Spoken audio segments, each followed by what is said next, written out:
भक्तीचा या चॅनेलला like, share आणि सबस्क्राईब करा. बेल आयकॉन घंटी दाबायला विसरू नका.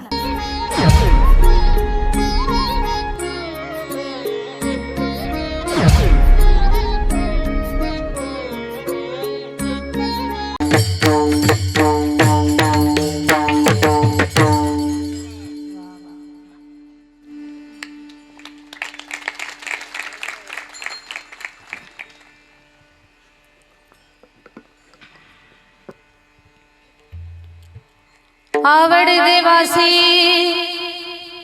तो ऐका प्रकार, नामाचा उच्चार रात्रंदिवस. तुळसी माळ गळा गोपी चंदन टिळा, हृदयी कळवळा वैष्णवांचा.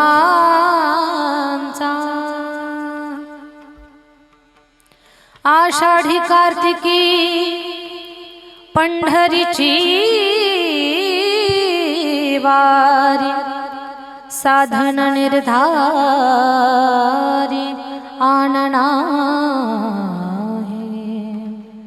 तुळसी माळ गळा गोपी चंदन टिळा, हृदयी कळवळा वैष्णवांचा. एका जनार्दनी ऐसा ज्याचा नेम, तो देवा परम पूज्य जगी. तुळसी माळ गळा गोपी चंदन टिळा, हृदयी कळवळा वैष्णवांचा. विठ्ठल विठ्ठल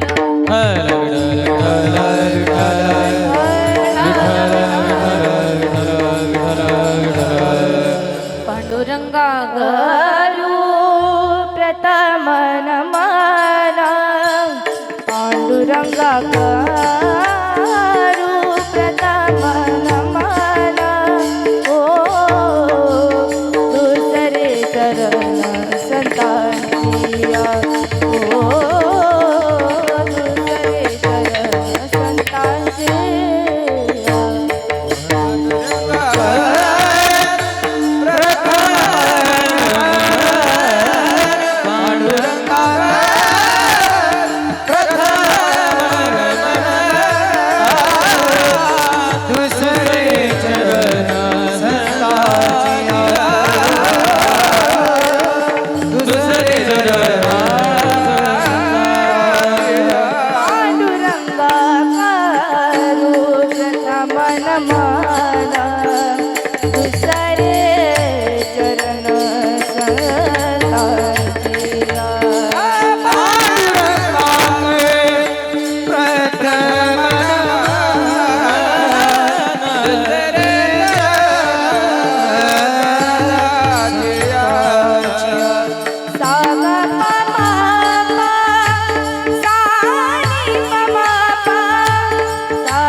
ओम नमो ज्ञानेश्वरा करुणाकरा दयाळा तुमचा अनुग्रह लाधलो पावन झालो चराचरी श्री गुरुचरण सरोज रज निज मनोमुकुर सुधारी वर्ण रघुवर विमल जसु जोदायक फलचारी बुद्धिहीन तनु जानिके सुमिरो पवन कुमार बल बुद्धि विद्या देहु मोहि हरहु कलेस विकार जयांचे केले स्मरण होय सकळ विद्येचे अधिकरण तेची वंदो श्री चरण श्री गुरूंचे नमस्कार आता विठ्ठल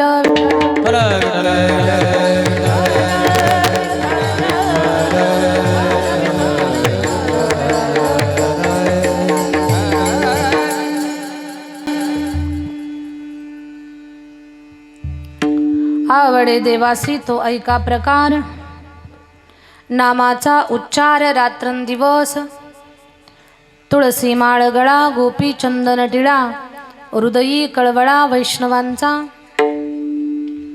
प्रस्तुत कीर्तन रूपी सेवेसाठी निवडलेला अभंग महान भगवत भक्त श्रीमंत संत शांतीचे सागर पैठण निवासी शांतीब्रह्म एकनाथ महाराज नाथ बाबांचा चार चरणाचा नामाचं महत्त्व गाणारा आपण भगवान परमात्माचं नामस्मरण करावं आणि त्यात आपलंच कल्याण व्हावं. नामानं आपलं कल्याण होतं पण देवाला आवडणारी विशेष गोष्ट आहे की त्याचं आपण भजन गावं. अशा महत्त्वाच्या विषयाचं चिंतन करणारा अभंग या प्रसंगी या कार्यक्रमात सेवेसाठी निवडलेला आहे. खरं तर 15 वर्षापासून सप्ताहाची चालत असलेली अखंड ज्ञानदानाची परंपरा भांडुपगाव वारकरी संप्रदाय मंडळ आणि या मंडळाच्या माध्यमातून मागच्या 15 वर्षापासून भव्य स्वरूपातील हा महायज्ञ आपल्याकडे संपन्न होतोय. भव्य कीर्तन महोत्सव, ग्रंथराज ज्ञानेश्वरी पारायण व संगे श्री संत चरित्रकथा सोहळा, स्थळ सार्वजनिक पूजा समितीचे स्वर्गीय दीना बामा पाटील रंगमंच, उत्कर्ष क्रीडा मंडळ व जय हनुमान क्रीडा मंडळाचे मैदान भांडुपगाव पूर्व मुंबई. तर या पवित्र स्थळी बऱ्याच वर्षापासून हा भव्य सोहळा आपण सगळी मंडळी घडवून आणता. या कार्यक्रमाचं पूर्ण मार्गदर्शन नियोजन गुरुवर्य प्रेममूर्ती हरिभक्त परायण श्रीमान संतोषजी महाराज सावरटकर भागवताचार्य महाराजांच्या मार्गदर्शनाखाली हा भव्य असा सोहळा संपन्न होतो आहे. आपल्या सगळ्यांचं सुंदर सहकार्य आहे आणि आपल्या सगळ्यांच्या सहकार्यानं संपन्न होत असलेला हा महायज्ञ. कथा आणि व्यासपीठ या दोन्ही गोष्टींची जबाबदारी आदरणीय संतोषजी महाराजांच्याकडे आहे. कृपा आशीर्वाद परमपूज्य सद्गुरू हरिभाऊ महाराज बोराटे, बाबासाहेब वैकुंठवासी परमपूज्य सद्गुरू तुकाराम एकनाथ काळे माऊली, सद्गुरू वैकुंठवासी परमपूज्य रामभाऊ महाराज डोंगळे आदी करून सर्व सत्पुरुषांचे आशीर्वाद या कार्यक्रमासाठी आहेत. आणि या भव्य अशा महायज्ञामध्ये पहिल्या दिवसाची कीर्तन सेवा भगवान परमात्माच्या चरणावर अर्पण करण्याचं सद्भाग्य मला प्राप्त झालेलं आहे. खरं तर 1-2-3 वर्ष झाले असतील हे सगळी मंडळी सतत संपर्क करतात आणि दरवर्षी कुठल्या तरी कथेच्या नियोजनानं कुठल्या तरी कारणानं अगदी आपल्याकडे येण्याचा योग येत नव्हता. पण यावर्षी योग म्हणावे लागतील की आम्ही तुमच्याकडे येऊन पोहोचलो. तुमच्या सगळ्यांच्या आनंदामध्ये आम्हाला सहभागी होण्याचा एक भाग्याचा भाग प्राप्त झाला आणि खूप तुमच्या सगळ्यांच्यामध्ये प्रचंड उत्साह आहे, खूप आवड आहे. आणि 15 वर्षापासून एखादी चांगली गोष्ट चालू करणं फार सोपं असतं पण त्याला टिकवणं त्याच्यापेक्षा जास्त कठीण असतं. पण आपण सगळ्यांनी हा धार्मिक सोहळा, हा सप्ताह, हा अखंड नामयज्ञ 15 वर्षापासून खूप ताकदीनं आणि चांगल्या पद्धतीनं जपून ठेवलेला आहे आणि हा अखंडपणे आपल्याकडनं हा सोहळा घडतो आहे. तर या बाबतीमध्ये आयोजकांच्या करता एकदा कौतुकाची टाळी झाली पाहिजे. तुमच्या सगळ्यांचं सहकार्य या कार्यक्रमाला आहे. आमच्या मातावर्गामध्ये खूप उत्साह आहे, खूप उत्साह उल्हास आहे. अगदी बऱ्याच माझ्या माता माऊल्या एका रंगाच्या साडीमध्ये आहेत, एकच रंग. मला वाटतं की रोज एक रंग आहे का तुमच्याकडे, का हा पहिला दिवस असल्यामुळे आहे काय कुणास ठाऊक. पण खूप छान वाटलं. पुरुष मंडळ आपणही खूप धडपड आहे, तुमच्या सगळ्यांची खूप पळापळ आहे. कार्यक्रमाचा पहिलाच दिवस आहे पण असं वाटतच नाही पहिला दिवस आहे म्हणून. तर एक उत्साह आहे आणि खूप चांगल्या पद्धतीने या कार्यक्रमाचं स्वरूप, किती छान मंडप आहे. या जागेमध्ये तुम्ही अगदी स्वर्ग उभा केल्यासारखा केलेला आहे. तर खूप छान मंडप, खूप चांगल्या पद्धतीची साऊंड सिस्टीम, प्रत्येक गोष्टीचं कौतुक करावं तेवढं कमी आहे. आणि या मंडपामध्ये जी दिव्यता, जी भव्यता आणि जे नियोजन आहे ना, तर हा तुमचा 15 वर्षाचा अनुभव आहे. त्याच्यामुळे हे सगळं सुंदर पाहायला मिळतं. आता बऱ्याच वेळेला खूप काही म्हणजे कीर्तनकार चांगले बोलवले जातील, गायक वादक चांगले बोलू, पण ह्याच्यासाठी सुद्धा अभ्यास असावा लागतो. हे बिना अभ्यास जमत नाही. खालची मॅट कशी असावी, मंडप कसा द्यावा, सिस्टम कसा असावा, लाईटिंग कुठे लावला पाहिजे, डेकोरेशन कसं केलं पाहिजे, मग हे सगळं जे आहे ना, याला अभ्यासच लागत असतो. आणि ही अनुभवानं तयार झालेली माणसं आहेत. ज्यांनी कोणी हे सगळं प्लॅनिंग केलं आहे, तर ही सगळी मंडळी अनुभवानं तयार झालेली आहेत. म्हणून त्या सगळ्यांचं कौतुक आहे. आणि गायनाची फार सुंदर अशी साथ देण्यासाठी, मृदंग वादनाची खूप छान अशी साथ देण्यासाठी मृदंगाचार्य केशवजी महाराज. केशव बाबा, तुम्ही खूप छान वाजवता. खरं तर तुमचा अभ्यास एवढा आहे की तुमच्या अभ्यासाचं कौतुक करण्यासाठी आमच्याकडे शब्द कमी आहेत. एवढं छान आपण वाजवता, खूप छान. फक्त आम्हाला सांभाळून घ्या. हां, खूप सुंदर वाजवता आपण. तुमच्या वाजवण्यात अभ्यास आहे, तुमच्या वाजवण्यामध्ये तुमच्या गुरुची कृपा आहे. आणि तुमच्या या मृदंग वादनाला आमचं वंदन. आणि ज्या गुरुकडे अभ्यास करत आहात त्या गुरुलाही आमचं वंदन आहे. मृदंगाचार्य ऋषिकेश महाराज शिंदे, खूप छान. आमच्या ऋषीदादांसाठी सुद्धा टाळी झाली पाहिजे. गायनाची फार उत्कृष्ट अशी साथ देणारे हरिभक्तपरायण आमचे संतोषजी महाराज, संतोष बाबा आहेत. खूप सुंदर स्वर आहे संतोष बाबा आपला, फार छान. आणि गायनाचार्य आमचे अगदी आपल्या मराठी इंडियन आयडलमध्ये ज्यांनी एक संप्रदायाचा आमचा एक भाऊ, आमचा बांधव त्या व्यासपीठावरती गेला आणि त्या व्यासपीठाला सुद्धा संप्रदायाची गोडी काय आहे ती दाखवली, अशा आमच्या अविनाश दादांनी. अविनाश महाराज जाधव. गायनाचार्य आमचे दत्ता महाराज, तुकाराम महाराज आहेत, संजय महाराज आहेत, सोमनाथ महाराज आहेत. या सगळ्या माझ्या भावंडांसाठी एकदा जोरात टाळी वाजवूयात आपण. बाकी सर्व हरिभक्तपरायण मंडळी मस्तक हे पायावरी या वारकरी संतांच्या. आणि हे दोन चोपदार, एक झेंडेकर आणि एक वासुदेव, यांच्यासाठी तर जरा जोरातच टाळी वाजवा. खूप उत्साहात आहेत ते. भजन चालू झालं की त्यांचंही चालूच झालं. खूप छान. आणि विनेकरी बाबा असतील, चोपदार असतील, छंद भक्तीचा आमचे मोहनदादा जाधव. आणि त्यांच्या बाजूला विठू माऊली, कोष्टी बाबांचं यूट्यूब चॅनल आहे, विठू माऊली ना, विठू माऊली आणि छंद भक्तीचा, या दोन्ही चॅनलवरती हा कार्यक्रम, हा सप्ताह आपल्याला पुन्हा पुन्हा पाहायला मिळेल.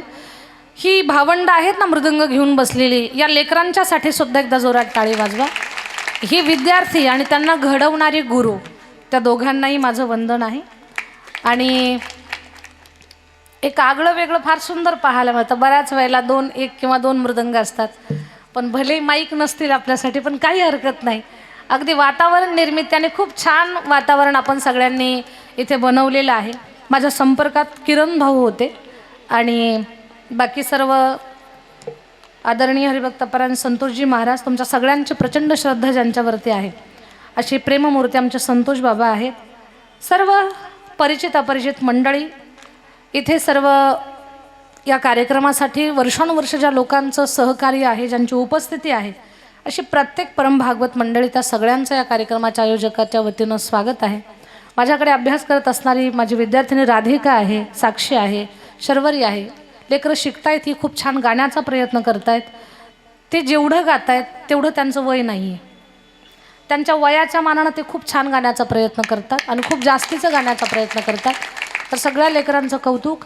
आणि या कार्यक्रमासाठी या भागामध्ये लाईटची जबाबदारी ज्यांच्याकडे आहे असे आमचे दास साहेब आज कीर्तनामध्ये आहेत. या प्रभागातल्या लाईटचं पूर्ण काम त्यांच्याकडे असतं आणि त्यांच्यासोबत असणारे त्यांच्यासोबत काम करणारी मंडळी, त्या सगळ्यांचं या कार्यक्रमाच्या आयोजकाच्या वतीनं स्वागत आहे.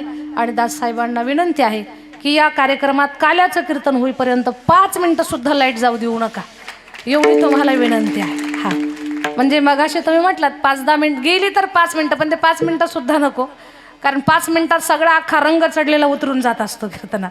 म्हणून खूप आपण तुमचं सहकार्य वर्षानुवर्ष या सगळ्या मंडळाला आहे आणि याही वर्षी आपलं सुंदर असं सहकार्य या आयोजक मंडळीला राहणार आहेच आहे. तर आपल्या सगळ्यांच्या मध्ये आपण परमेश्वराचं चिंतन पाहू. विठ्ठल विठ्ठल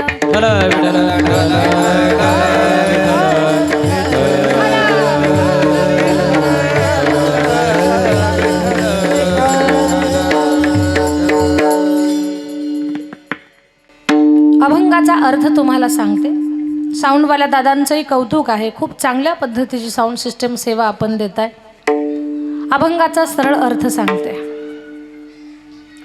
आवडे देवासी तो ऐका प्रकार, नामाचा उच्चार रात्रंदिवस.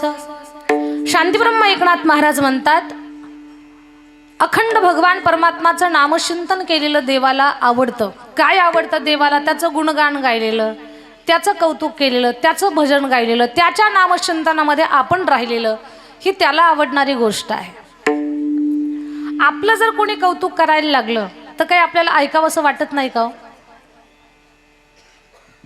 झोपले का काय? तुमच्या सगळ्यांसोबत बोलते मी. कुणीतरी आपलं कौतुक करतंय. काही लोक फक्त दाखवतात, कोणीतरी कौतुक करते, आमचं अजिबात लक्ष नाही, पण चेहरा नजर जरी दुसरीकडे असली तरी कान तिकडेच असतात आपले. कोण आपलं कौतुक करतंय तिकडे? जर माणसाला एवढी गोडी आहे तर तो विश्वाचा मालक आहे. त्याला तर ती आवडणारी गोष्ट आहे की त्याचं आपण गुणगान गावं, त्याचं भजन करावं, त्याचं नामस्मरण करावं. त्याचं नाम घेण्यामध्ये आपलाच फायदा आहे, पण ती त्याला आवडणारी गोष्ट आहे. नामाचा उच्चार रात्रंदिवस, रात्रंदिवस भगवान परमात्माचं भजन केलेलं देवाला आवडतं. काय आवडतं देवाला अजून? तुळसी माळ गळा, गोपी चंदन टिळा. भगवान परमात्माला गळ्यामध्ये तुळशीची माळा, भाळावर चंदनाचा टिळा. हृदयी कळवळा वैष्णवांचा, अंतकरणामध्ये वारकऱ्यांच्या विषयीचा कळवळा ही देवाला आवडणारी गोष्ट आहे. काय आवडतं देवाला? आषाढी कार्तिकी पंढरीची वारी. आषाढी कार्तिकी पंढरीची वारी, साधन निर्धारी आणना. ज्याच्या जीवनामध्ये आषाढी कार्तिकी पंढरपूरची वारी आहे, ज्याच्या गळ्यात तुळशीची माळ, भाळावर टिळा आणि अंतकरणात वारकऱ्यांच्या विषयीचा कळवळा, ज्याच्या मुखामध्ये नामाचा लळा, या सगळ्या गोष्टी ज्याच्याकडे आहेत ना, ती व्यक्ती देवाला आवडणारी आहे. एका जनार्दनी ऐसा ज्याचा नेम, तो देवा परम पूज्य जगी. आवडे देवासी तो ऐका प्रकार. देवाला काय आवडतं? भगवान परमात्माची प्रधान आवड म्हणजे त्याचं नाम घेतलेलं आपण. म्हणून त्या विषयावरती विशेष चिंतन आपण करणारच आहोत.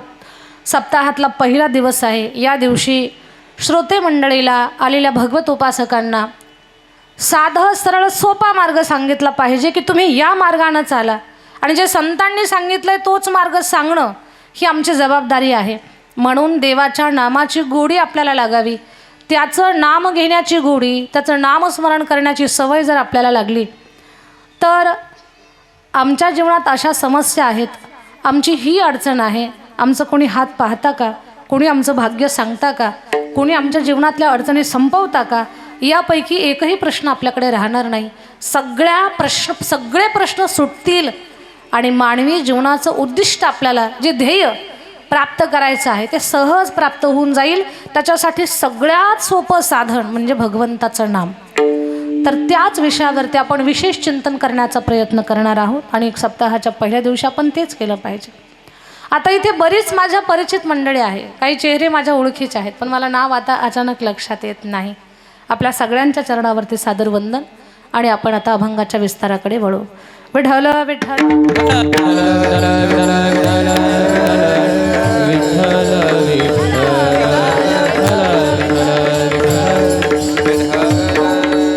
गेन द्या माझ्या माईकला, गेनाने ट्रबल द्या. अभंगाचा अर्थ मी तुमच्या समोर मांडलेला आहे. शांतीब्रह्म एकनाथ महाराज ज्यांचा हा अभंग सेवेसाठी निवडलाय ते शांतीब्रह्म एकनाथ महाराज साधारण संत नाही आहेत. खूप वेळा आपण ऐकतो, आपण अभ्यासतो, आपण पाहतो, आपण चिंतन करतो. नाथ महाराज असे संत आहेत की ते शांतही आहेत, ते श्रीमंतही आहेत आणि ते संत तर आहेतच. एखादा व्यक्ती शांत असेल पण श्रीमंत असेल का नाही काही सांगता येत नाही. कोणी श्रीमंत असेल पण शांत असेल का नाही काही सांगता येत नाही. कारण श्रीमंत असल्यानंतर माणसं बऱ्यापैकी उग्र वृत्ती आपल्याला पाहायला मिळते. त्या धनाचा प्रभाव असतो. तो थोडा खिसा गरम असला की डोकं पण गरम राहतं. म्हणून ती माणसं, श्रीमंत माणसं शांत असतीलच असं नाही. पण ज्या लोकांना धन आणि मन या दोन गोष्टीतला फरक कळतो, जनमानस म्हणजे माणूस महत्त्वाचा आहे का संपत्ती जास्त महत्त्वाची, या दोन गोष्टीतला फरक ज्याला कळतो ना, अशी माणसं खूप काही प्राप्त झालं तरी स्थिर राहत असतात, स्थिर राहतात. मग कुणी श्रीमंत असेल पण शांत असेल का नाही काही सांगता येत नाही. पण नाथांच्याकडे श्रीमंती आहे, शांतता आहे आणि नाथ महाराजांच्याकडे संतत्व तर फार सुंदर पाहायला मिळत आहे. नाथ महाराजांची भक्ती आपल्या सगळ्यांना खूप काही प्रेरणा देणारी आहे. आपलं जीवन आपण किती सहज सहज सहज पार करून जाऊ शकतो अशी खूप चांगली चांगली चांगली सूत्र नाथांच्या चरित्रातून आपल्याला जगण्यासाठी मिळतात.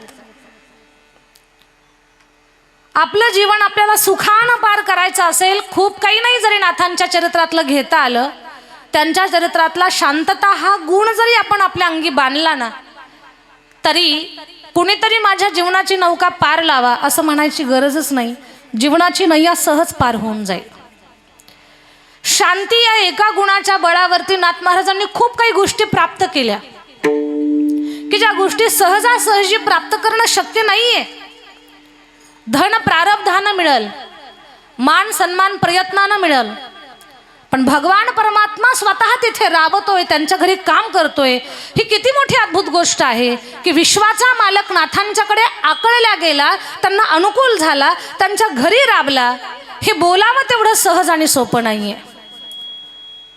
आयुष्य जातं आपलं, पण तो स्वप्नात सुद्धा येत नाही. कोण? देव.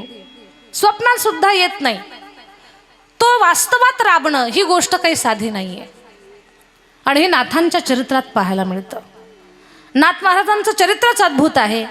नाथ महाराज असे संत आहेत, ते मंदिरात जातात नवल नाही, मंदिरातला देव नाथांच्या घरी येतोय आणि नाथांचं घर मंदिर होतंय. एवढी सुंदर त्यांची भक्ती आहे. नाथांच्या चरित्रातून किंवा त्यांच्या भक्तीतून आपण शिकावं. जीवनामध्ये अशी भक्ती आपण करावी. आपण मंदिरामध्ये जातो, काय नवल, मंदिरातला देव आपल्या घरी यावा आणि आपलं घर मंदिर व्हावं. अशी भक्ती करावी आपण आपल्या जीवनामध्ये. आपण देवाचं उचिष्ट प्रसाद म्हणून खातो, अशी भक्ती करावी आपण. कधीतरी देवानं आपलं उष्ट खावं. आपल्यापैकी कुणाला तरी वाटेल, ताई देव कुठं भक्ताचं उष्ट खातो का हो? का खात नाही?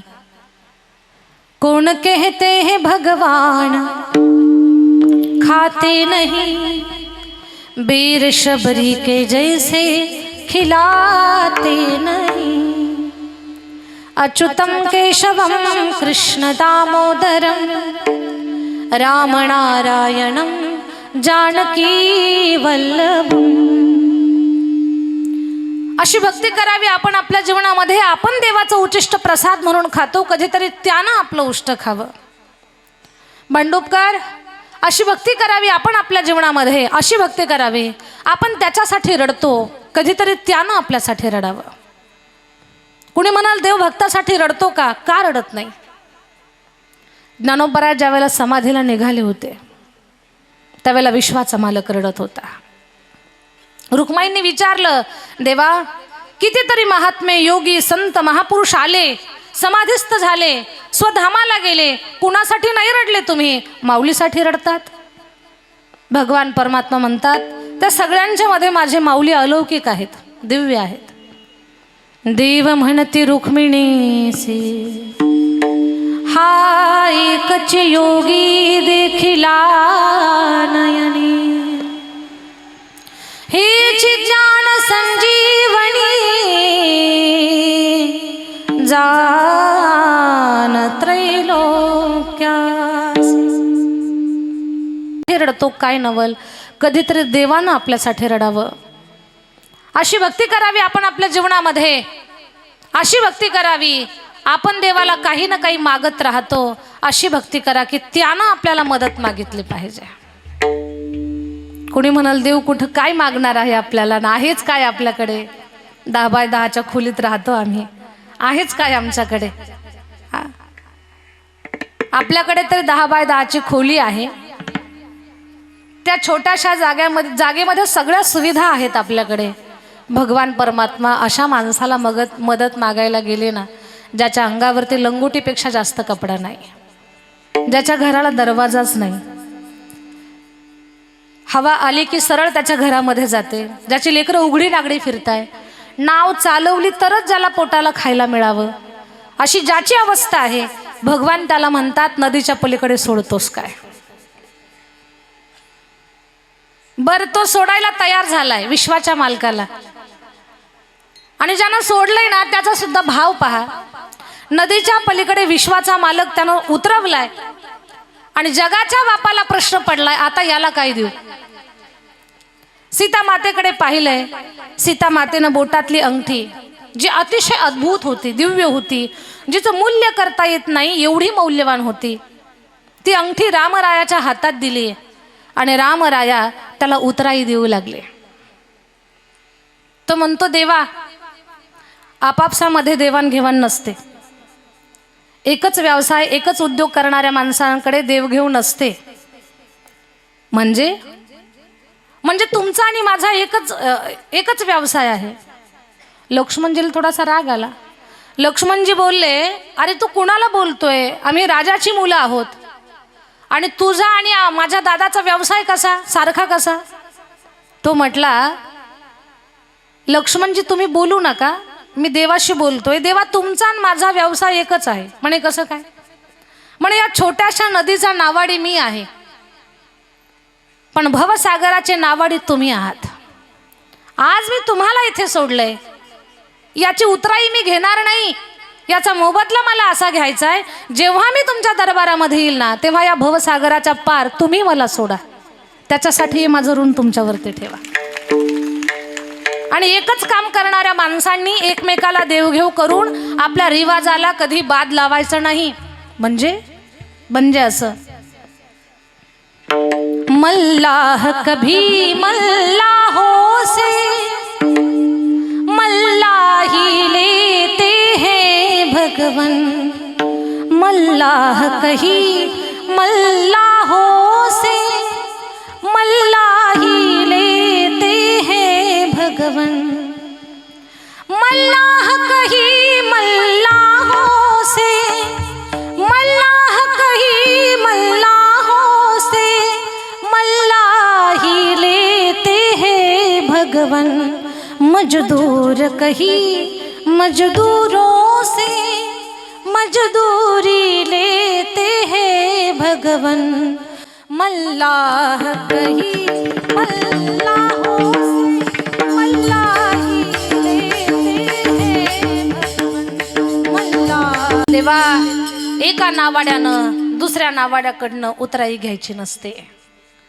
मी या छोट्याशा नदीचा नावाडी आहे, पण आपण भवसागराचे नावाडी आहात.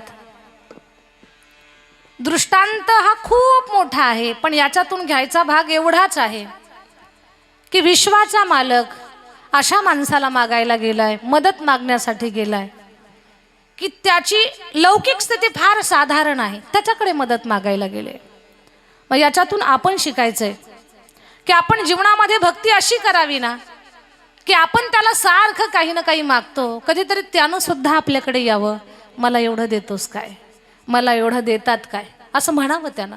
आणि ही सगळी सूत्र नाथांच्या चरित्रात पाहायला मिळतात. नाथ मंदिरात जातात, काय नवल मंदिरातला देव घरी येतो. नाथ देवाचं उचिष्ट खातात, काय नवल देव त्यांचं उचिष्ट खातोय. नाथ महाराज देवाला काय मदत मागतात, देव त्यांच्या त्यांच्याकडे मदत मागण्यासाठी येतोय. नाथ देवाच्या द्वारात काय उभं राहतात, देव त्यांच्या दारात चोपदारकी करतोय. नाथ महाराज भगवंताचं भजन करतात, काय नवल देवानं नाथांचं भजन करावं. एवढी सुंदर भक्ती, ही भक्ती नाही भक्तीची पराकाष्ठा नाथ महाराजांच्या चरित्रामध्ये पाहायला मिळते. विश्वाचा मालक त्यांच्याकडे राबतोय, हे सगळ्यात विशेष सुंदर कौतुक आहे नाथ महाराजांच्या चरित्रातलं. आबिर गुलाल उधळी तरंग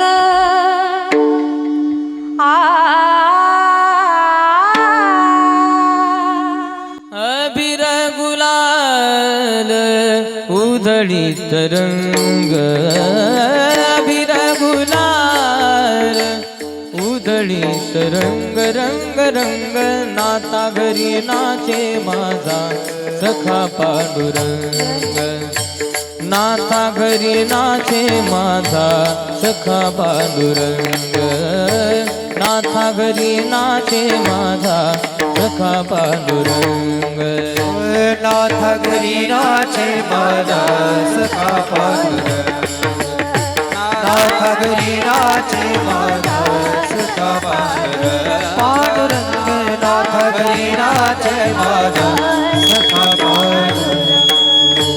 उंबरठाशी कैसे शिव,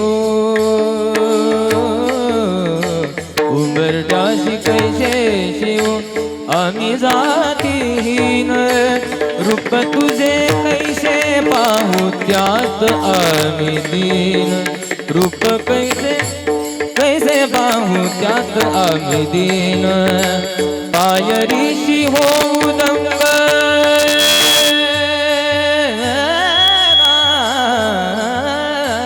पायरीशी होऊ दंग गावुनी अभंग, पायरीशी होऊ दंग गावुनी अभंग, नाथा घरी नाचे माझा सखा पांडुरंग, नाथा घरी नाचे माझा सखा पांडुरंग, नाथा घरी नाचे माझा सखा पांडुरंग.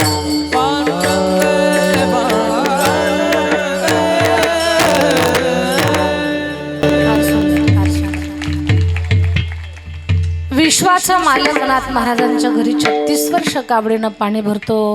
कावडीने पाणी जा घरी चक्र पाणी, कावडीने पाणी जा घरी चक्र पाणी वाहे, कावडीने पाणी जा घरी चक्र पाणी,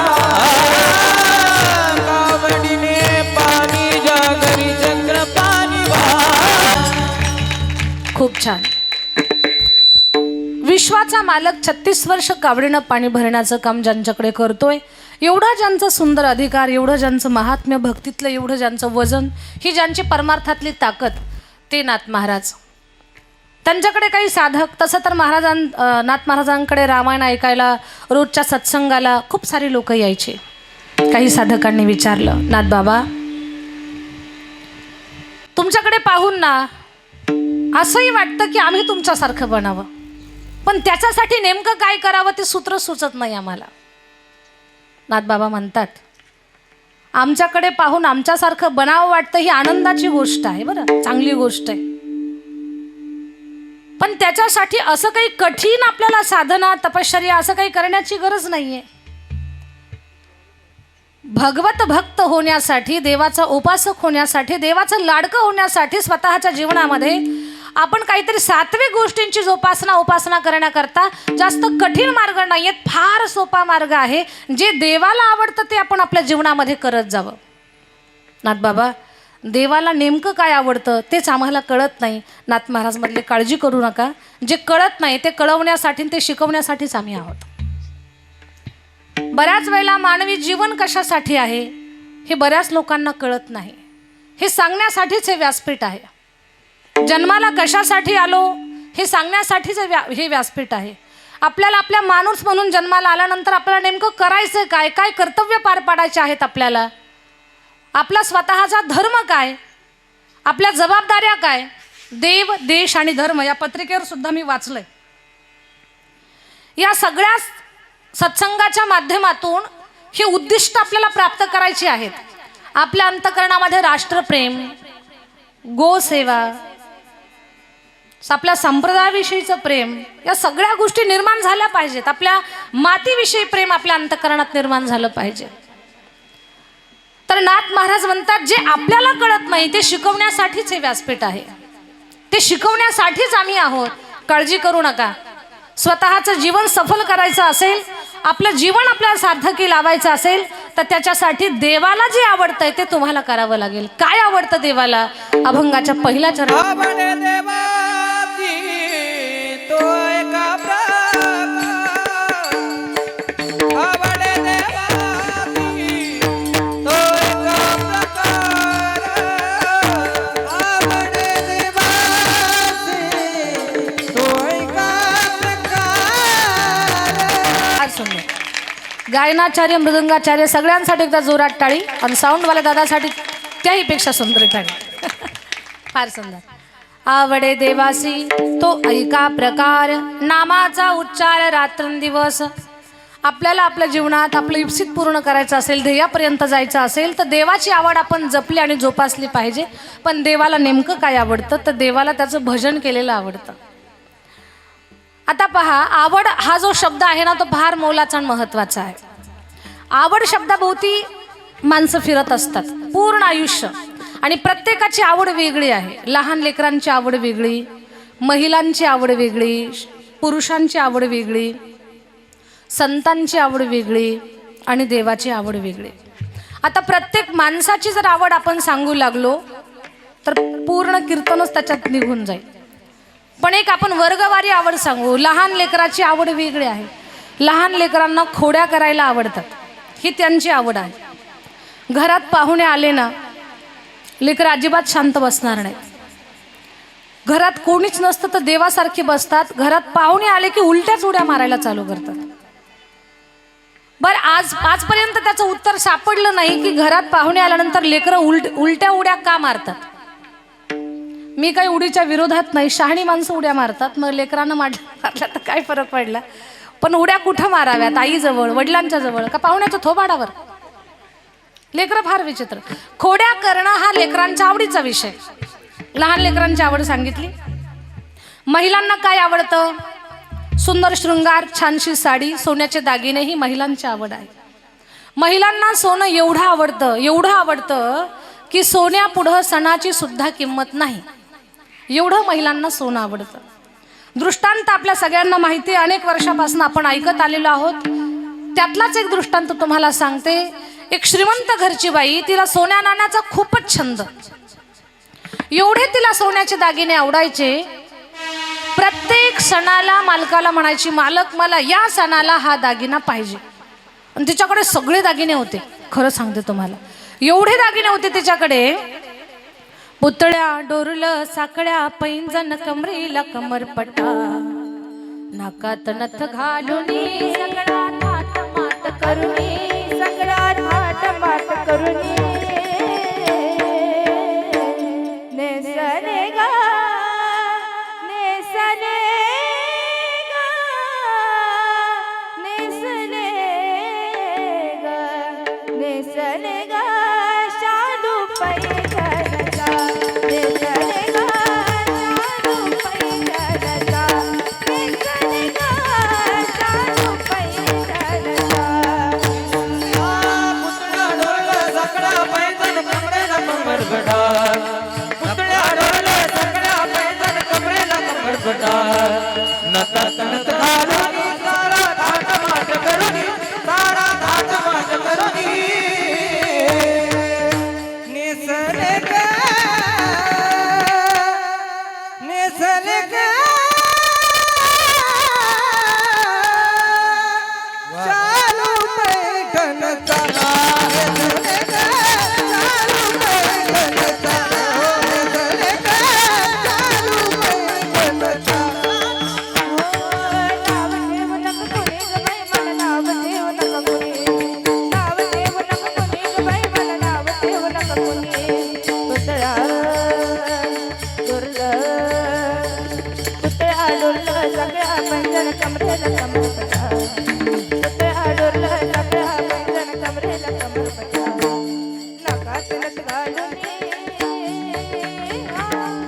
नकात नथ घालुनी, करून सगळं थाटमाट करून नेसले ग नेसले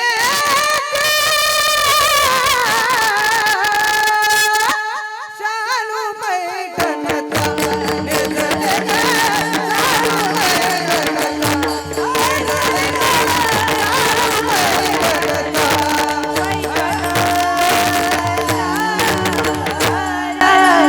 वा वा वा वा फार सुंदर. खूप दागिने त्या बाईला, पण तिला खूपच छंद दागिन्यांचा. अवघ्या भांडूपमध्ये दाखवायला नाही पहा. असली बाई कठीण होती. सण आला की दागिना मागायची. तिचे मालक वैतागलेले. ते म्हणतात अगं भारतात असा एकही दागिना राहिला नाही की तो तुझ्याकडे नाही म्हणून. ती म्हणते मला भारतातला नकोच, मला अमेरिकेतून घेऊन या. माणूस वैतागलेला. तो म्हटला ठीक आहे अमेरिकेतून घेऊन येतो. उठला आणि गेला पंढरपूरला. पंढरपूरला जाऊन म्हटला वडारी मामाला भेटला. म्हणे वडारी मामा असा सुंदर 2 किलोचा वरवटा बनवा, लागल तेवढे पैसे घ्या. असा वरवटा बनवला, उचलला वरवटा. लोहार मामाकडे आला. म्हणे याला साखळदंड बसवा, लागतील तेवढे पैसे देणार. साखळदंड बसवला. सोनार मामाकडे आला. सोनार मामा याला पॉलिश मारा, खरं आहे की खोटं ओळखायलाच नको. पॉलिश मारलं आणि गिफ्टच्या दुकानात जाऊन असलं भारी पॅकिंग केलं ना. पॅकिंग पाहिलं की फसलं पाहिजे. नाहीतरी आता लोक पॅकिंगलाच फसणारी आहेत. माल कसा आहे कोणी पाहत नाही, फक्त पॅकिंगला लोक फसतायत. पण जे पॅकिंगला फसतात त्यांची खूपच फसगत होते. बरं, पॅकिंगला नाही फसलं पाहिजे माणसानं. हे सुद्धा पॅकिंगच आहे आपल्या सगळ्यांचं. या पॅकिंगला तर फसतोय आपण. गुणाकडे लक्ष देत नाही, फक्त पॅकिंग पाहतोय आपण. काय म्हणतो आपण, हरिणीसारखे डोळे आहेत. पहाटे उठल्यावर पहा डोळे कसे आहेत, किती घाण आहे. काय म्हणतो आपण, नाक म्हणजे तलवारीची धार. त्या धारदार नाकाला धार लागावी श्रावणातली. मग ते नाक किती सुंदर आहेत, मग सौंदर्य सांगायचं. एवढं सांगायचं मला. पॅकिंगला फसणारं जग आहे, पण ही फक्त पॅकिंग छान आहे, आत सगळी घाणच आहे. रक्त मांस हड्डी के ढेर पर मढ़ा हुआ है चाम, देख इसकी सुंदरता हो जाती नींद हराम. रे माया तेरी बहुत कठिन है राम, रे माया तेरी बहुत कठिन है राम. रक्त मांस हड्डी के ढेर पर मढ़ा हुआ है चाम. पॅकिंगला फसायचं नाही. आणि ही पॅकिंगला फसायचं नाही, सवय छोट्या छोट्या गोष्टीवरनं लावायची आपण स्वतःला, की पॅकिंगला नाही फसलं पाहिजे आपण. पण पॅकिंग एवढं छान केलं त्या वस्तूचं. माणूस घरी आला, पॅकिंग पाहूनच बाई खुश झाली. हातातला बॉक्स हिसकावून घेतला, फोडला, त्यातलं ते घेतलं आणि गळ्यात घातलं. ग्रामीण भाषेत, ग्रामीण भागात त्याला लोडणं म्हणतात. ते गळ्यात घातलं. संतोष बाबा बाई कपाटाच्या समोर पाहायची. एवढं वजनदार 2.5-3 किलोचं झालेलं होतं ते वजन सगळं मिळून. तिची मान खाली गेली. पण बाई मोठी विचित्र. तिनं असं वरती बांधलं आणि कपाटाच्या समोर पाहायची. मालक म्हणतात बाई अख्ख्या भांडूपमध्ये तुझ्यासारखा गळा दिसत नाही बघ, काय सुंदर गळा दिसतोय तुझा. ती म्हणते बाई हा दागिना काय मला भारतातला दिसतच नाही. तो म्हटला अमेरिकेतून घेऊन आलोय खास तुझ्यासाठी. ती म्हटली नाव काय याचं. तो म्हटला वरवटा मॉडेलिंग. ती म्हटली मला काही म्हणता येत नाही. तो म्हटला काहीच म्हणू नको, फक्त गळ्यात घाल. मालकानं कौतुक केलं. तिचं मन काही भरना. घरात पुरणयंत्र आहे, मिक्सर आहे, सगळं असताना कोपऱ्यात पडलेला पाटा वरवटा काढला आणि दारात पुरण वाटायला बसली. गंमत अशी, हातातला वरवटा पुढं गेला की गळ्यातला मागं यायचा दान. कारण तो वरवटा गळ्यात ठेवूनच पुरण वाटत होते. किती विचित्र म्हणावी लागेल ती.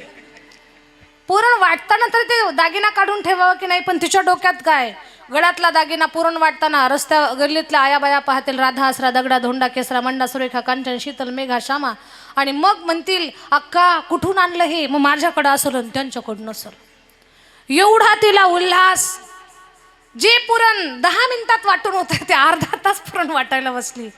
पुरण वाटता वाटता हातातला वरवटा पुढं गेलं की गोळ्यातला मागं यायचा दान. एवढे हाल झाले तिचे. शेवटी तो वरवटा लागून लागून तिला हॉस्पिटलमध्ये ॲडमिट करावं लागलं. पण तिनं गळ्यातला वरवटा काढला. डॉक्टर म्हटले आता तरी काढा. ती म्हटली अशी सलाईन लावा, पण वरवटा काढणार नाही. सांगण्याचं तात्पर्य एवढं आहे, महिलांना सोनं एवढं आवडतं की त्या सोन्यापुढे सणाची सुद्धा किंमत नाही. पण माझ्या भांडूपमधल्या माऊल्या तशा नाही आहेत. तुम्ही खूप छान आहात, कारण अजून एक तासभर अर्धा तास इथं थांबायचं आहे. तुम्ही खूप छान आहात, तुम्ही खूप चांगले आहात. या व्यासपीठावर एक गोष्ट सांगेन, सोन्याचे अलंकार आवडतात ही महिलांना निसर्गतः आवड आहे. तुम्हाला मला सोन्याचे दागिने आवडतात यात काय नवल. साक्षात लक्ष्मी स्वरूपा जी लक्ष्मीचं रूप आहे, सीता माता लक्ष्मीचं रूप आहेत. वनवासामध्ये असताना सोन्याचं हरिण पाहिलं तर सीता मातेला त्या सुवर्ण मृगाची इच्छा झाली. मग ती जिच्यापासून सुवर्णाची निर्मिती आहे, धनाची दात्री जी आहे, तिला सोन्याची आवड आहे. मग तुम्हाला आम्हाला आवडणं साहजिकच आहे. त्यात काही असं वेगळं नाही आहे की महिलांना सोनं आवडतंय म्हणजे खूपच काही असं वेगळं, तसं नाही. ती निसर्गतः स्त्रियांना आवड आहे. महिलांना सोन्याचे दागिने आवडतात, लहान लेकराला खोड्या करायला आवडतं, पुरुष मंडळाला शौर्य चातुर्याच्या गप्पा मारायला आवडतात. चौकात बसले ना उगीच फाडून टाकीन कापून खाईन, इथली माणसं नाहीत तशी. पण चौकात बसले की गप्पा मारतात, या शौर्य चातुर्याच्या गप्पा. आणि बऱ्याच वेळेला लोक शौर्य अशा साधारण माणसाजवळ दाखवतात.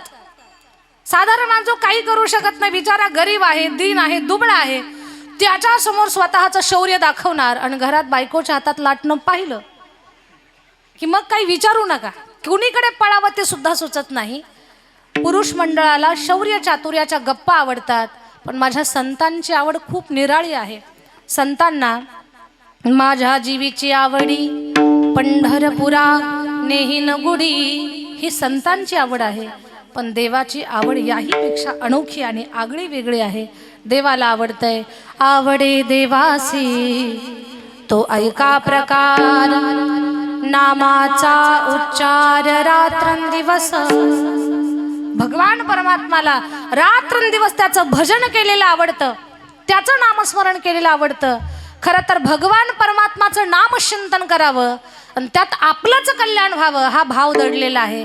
पण आपल्या लेकरांचं, आपल्या भक्तांचं कल्याण करण्यासाठी भगवान परमात्मा स्वतःहून सांगतात, मला जी गोष्ट आवडते ना ती तुम्ही करा, तुमचं कल्याण होईल. आणि मग संतांनी विशेष ती गोष्ट आपल्याला सांगितली, बाबांनो, स्वतःची उन्नती साधायची असेल, आपलं आत्मकल्याण साध्य करायचं असेल, मानव म्हणून जन्माला आलो, आपल्याला ध्येयापर्यंत जायचं असेल तर देवाची आवड जीवनामध्ये जोपासण्याचा प्रयत्न करा. आवडे देवासी तो ऐका प्रकार, नामाचा उच्चार रात्रंदिवस. कुणीतरी बोललं, भगवान परमात्माचं नामस्मरण करून कुणाचं कल्याण झालंय का, कुणी आपल्या ध्येयापर्यंत गेलंय का, त्या माणसाचा गौरव झालाय का, त्याचं कल्याण झालंय का, जे आपल्याला प्राप्त करायचं असतं ते मिळालं का. कितीतरी उदाहरणं आहेत, कितीतरी उदाहरणं. फक्त भजनच केलं तर त्या लोकांचं जीवन उजळलं. त्याच्यासाठी एक सुंदर उदाहरण सांगते. महिला संतांमध्ये महाराष्ट्राच्या मातीत ज्यांचं चरित्र गायलं जातं, मेवाड प्रांतात ज्यांचा जन्म झाला, अशा संत मीराबाई. त्या मीराबाईंना ज्यांचा अनुग्रह प्राप्त झाला, अनुग्रह प्राप्त झाल्यानंतर मीराबाईंनी म्हणावं, वस्तु अमौलिक दी मेरे सतगुरु,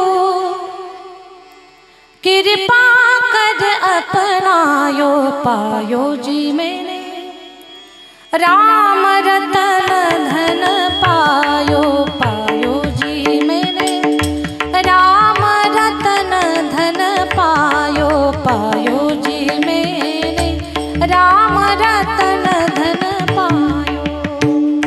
मीराबाईंना अनुग्रह ज्यांचा प्राप्त झाला अशी महान संत रोहिदासजी. भगवंताचं भजन करून त्यांची अवस्था कशी झाली,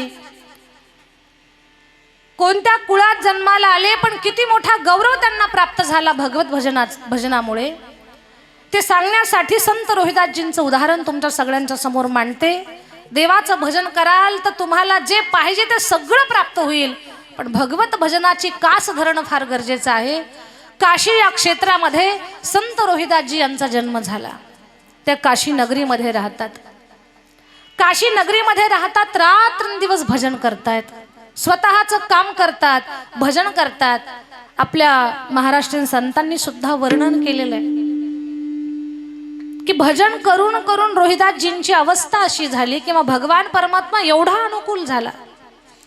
चर्म रंगू लागे रोहिदासा संगे, कबीराचे मागे शेरेविली. उंच नीच काही नेने भगवंता, तिष्ठे भाव भक्ती देखोनिया, तिष्ठे भाव भक्ती देखोनिया.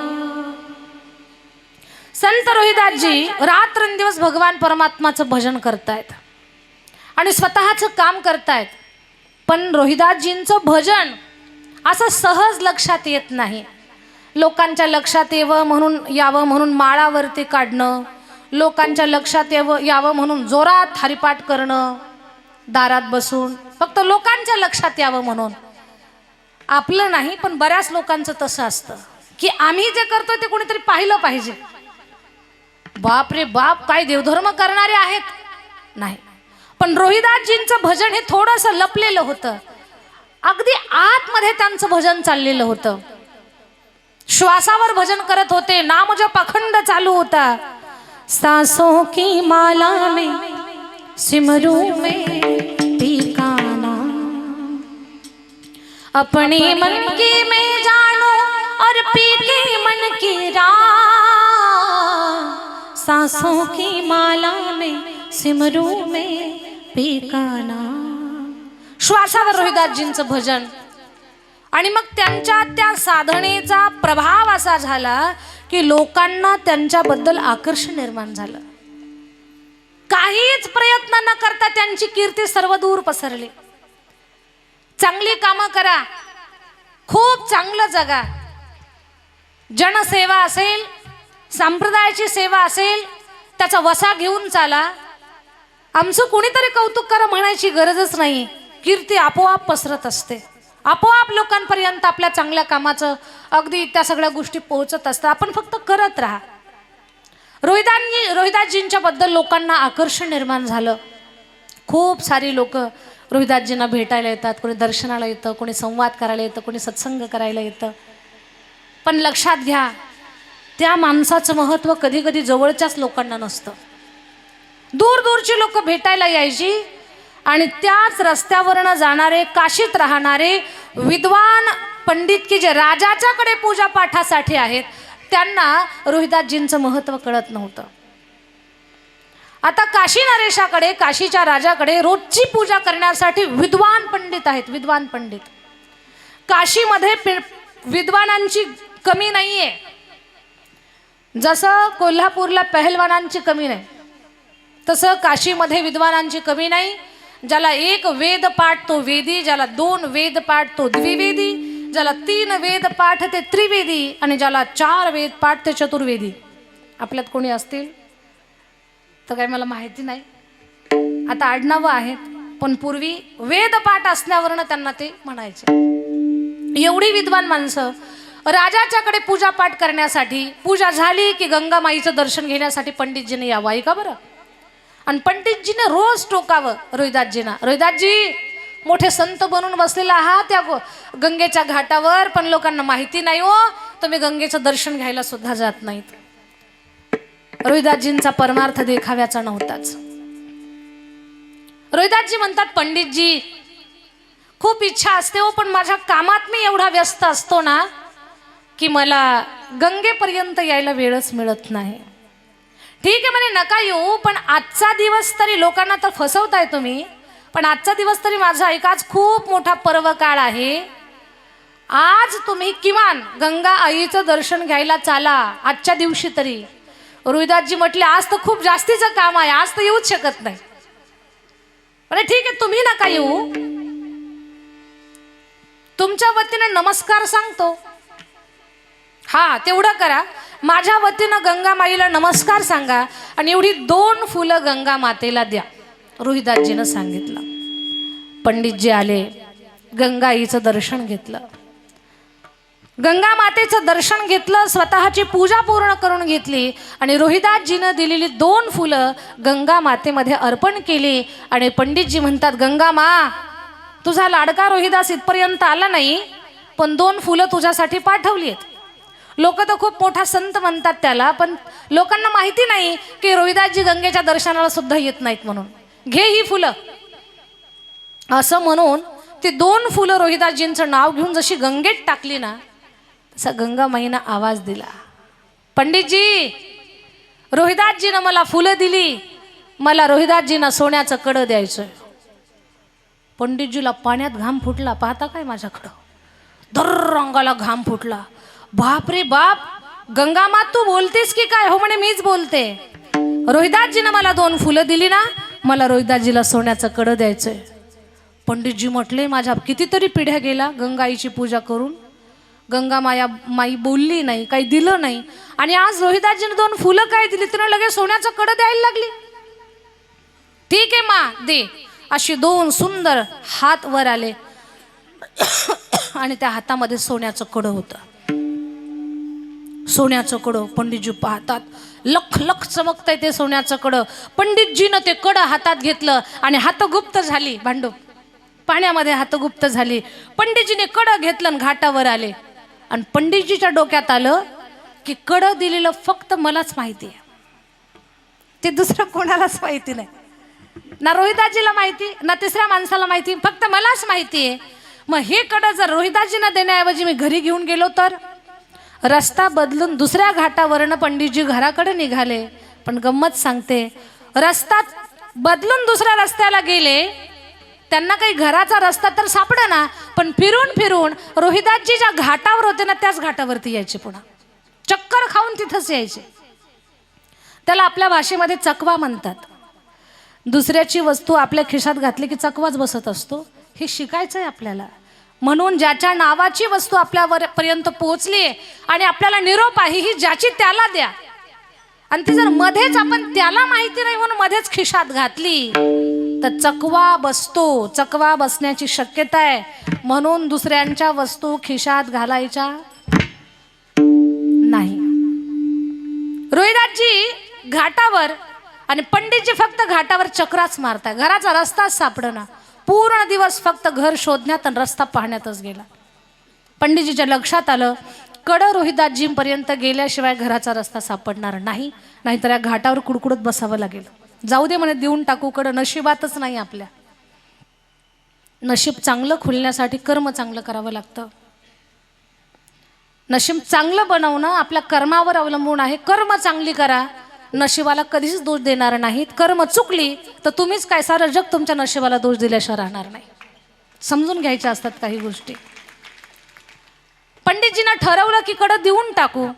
आणि पंडितजी आले रोहिदासजींकडे. रोहिदासजी, हे गंगा मातेने तुम्हाला कडं दिलंय, हे घ्या तुमच्याकडे. रोहिदासजी म्हणतात, वा वा पंडितजी, कडं दिलं आईनं मला? म्हणे, हो कडं दिलं, घ्या तुम्हाला कडं. रोहिदासजी म्हणतात, पंडितजी राहू द्या, हे कडं ठेवून मी काय करणार आहे, तुम्हालाच राहू द्या. पंडितजी म्हणतात, पहिलंच माहिती असतं तर तिकडं चक्र खात बसलो नसतो. पहिले इकडे आलो असतो तर केव्हाच काम झालं असतं, घरी गेलो असतो. ठीक आहे म्हणे, संताचं अंतकरण मोठं असतं, उदार असतं. कडं आपल्याला दिलं, जे त्यांना मिळालं ते आपल्याला दिलं. वारंवार नमस्कार केला आणि पंडितजी घराकडे निघाले. घरात जाणार विचार आला, कडं घरात ठेवून काय करणार, बायकोला देऊन काय करणार, राहायला घर नाही, अंगाला नीट कपडा नाही, पोटाला खायला नाही, लेकरं उपवाशी राहत आहे, यापेक्षा कडं विकू आणि मिळालेल्या पैशात सगळी व्यवस्था लावू. पंडितजी रत्नपारख्याकडे गेले आणि रत्नपारख्याला कडं दिलं आणि सांगितलं, त्याच्या बदल्यात आम्हाला पैसे द्या. रत्नपारख्याला सुद्धा त्याची किंमत करता येईना, एवढं मौल्यवान कडं होतं. वाटतात तेवढे पैसे दिले. पंडितजीने पैसे घेतले आणि घरी आले. रत्नपारख्यानं कडं पाहिलं. कडं फार अद्भुत होतं. ते तोडावं फोडावं कुणाला विकावं असं वाटलंच नाही. रत्नपारख्यानं ते एक अलौकिक वस्तू आपल्या घरात असावी म्हणून पत्नीला दिली. म्हणजे तुला हे कडं राहू दे. तिनं ते कडं घातलं. पण योगायोग काशीचा राजा, त्याची राणी, त्याची पत्नी, तिनं हळदी कुंकवाचा कार्यक्रम ठेवला. असा संक्रांतीचा महिना होता. हळदी कुंकवाचा कार्यक्रम ठेवला. नगरातल्या सर्व श्रीमंताच्या पत्न्यांना हळदी कुंकवासाठी बोलावलं. त्याच्यामध्ये रत्नपारख्याची पत्नी सुद्धा गेली, पण जाताना ते हातात कड घालून गेली.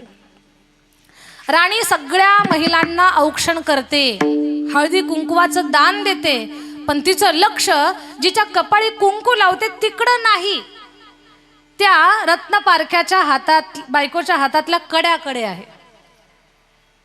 खरं सांगा, संक्रांतीच्या सणाला जेव्हा आपण सुवासिनी स्त्रिया एकमेकीला औक्षण करतात तेव्हा लक्ष कपाळाकडे असतं का समोरच्या बाईचे दागिने, तिच्या साडीचा काठ कसा आणि तिचा कलर कसा तिकडे असतं? खरं सांगा, साडीचा पदर कसा, काठ कसा, शृंगार कसा, तिकडेच लक्ष असतं. म्हणून तर या कपाळभर कुंकू पसरलेलं असतं संक्रांतीच्या दिवशी. तसं राजाच्या राणीचं लक्ष औक्षणाकडे नाहीच आहे, तिचं लक्ष हातातल्या कड्याकडे. त्या रत्नपारख्याच्या पत्नीच्या लक्षात आलं, राणीला कडं आवडलंय पण मागता येत नाही. का? राणीला मर्यादा आहे की आपल्या आश्रयानं जे आहेत त्यांच्याकडे काही मागायचं नाही. राजयाची कांता काय भीक मागे, राजयाची कांता काय भीक मागे, मनाची या जोगे, मनाची या जोगे सिद्धी पावे, राजयाची कांता काय भीक मागे. रत्नपारख्याच्या बायकोनं ते कड घेतलं, देऊन टाकलं. राणी साहेब, हे कड आमच्याकडनं तुम्हाला भेट म्हणून राहू द्या. राणीनं कड घेतलं, भांडूप तिनं हातात घातलं. पण स्त्रीचा स्वभाव आहे, कड फार आवडलं, पण राजाला म्हणते, महाराज हे आशाच्या असं दुसरं करून द्या. होईल काय तसं? नाही. राजा म्हटलं, ठीक आहे, हे कड कुठून आणलं ते सांग. तिनं सांगितलं, रत्नपारख्याच्या बायकोनं दिलं. तुला विचारलं, तू कुठून आणलं? ती म्हटली, आमच्या मालकानं दिलं. त्याला विचारलं, तू कुठून आणलं? आणि तुमच्या घरी पूजा करणाऱ्या पंडितजीनं दिलं. पंडितजीला बोलावलं, पंडितजी हे कड तुम्ही कुठून आणलं? काय सुंदर कड आहे. पंडितजीला वाटलं राजा काहीतरी बक्षीस देईल. पंडितजी बोलले, महाराज ते कड मला गंगा माईनं दिलं.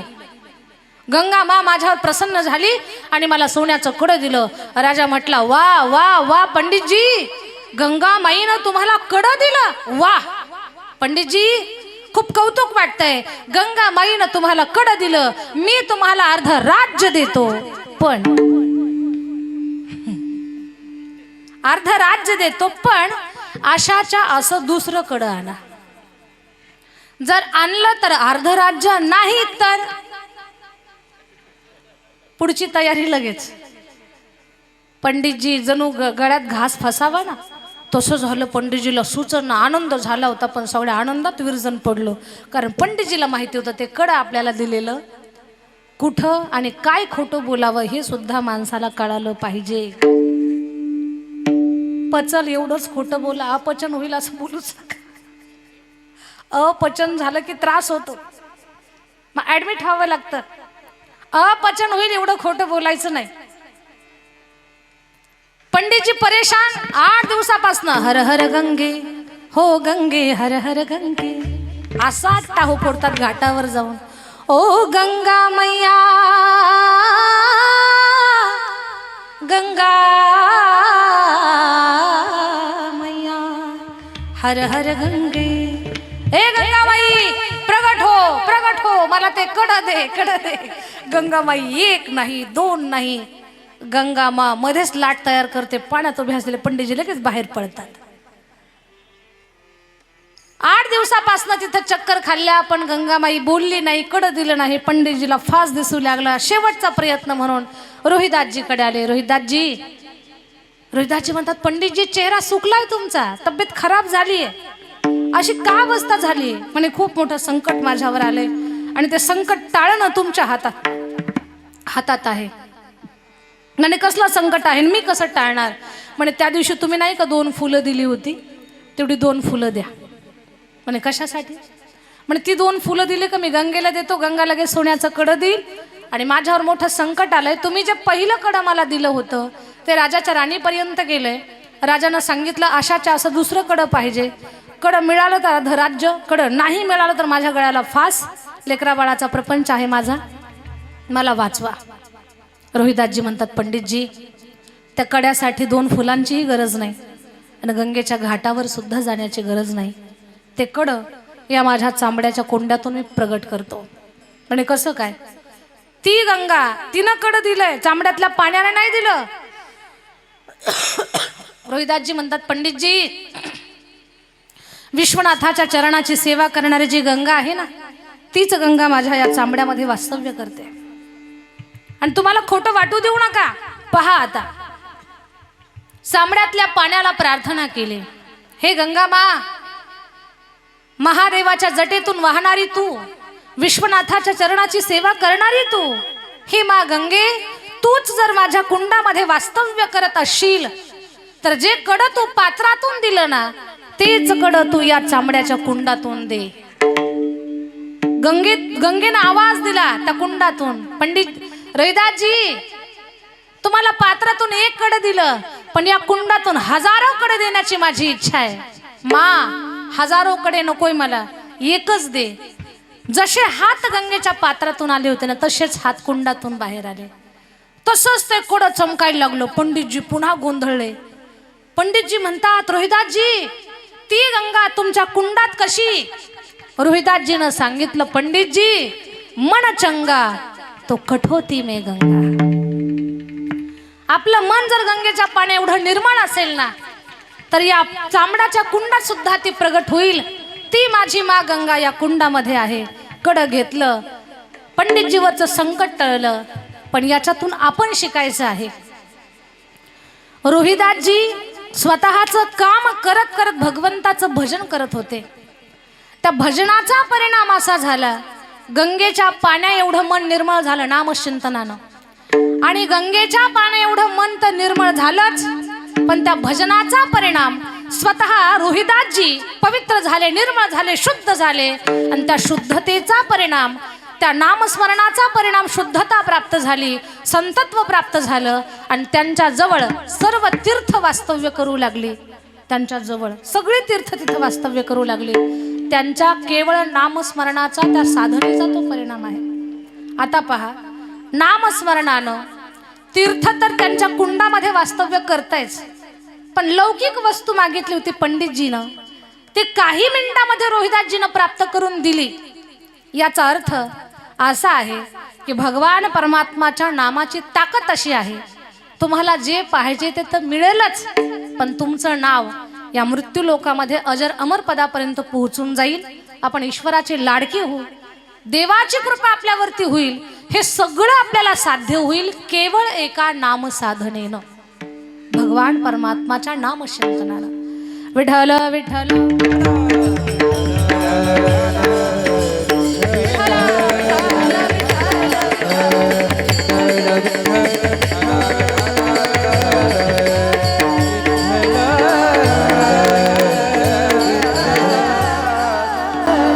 चांबड्याच्या कुंडातून गंगा प्रगट व्हावी याच्यासाठी कोणते मंत्र, कोणती विद्या येत होती रोहिदासजींना?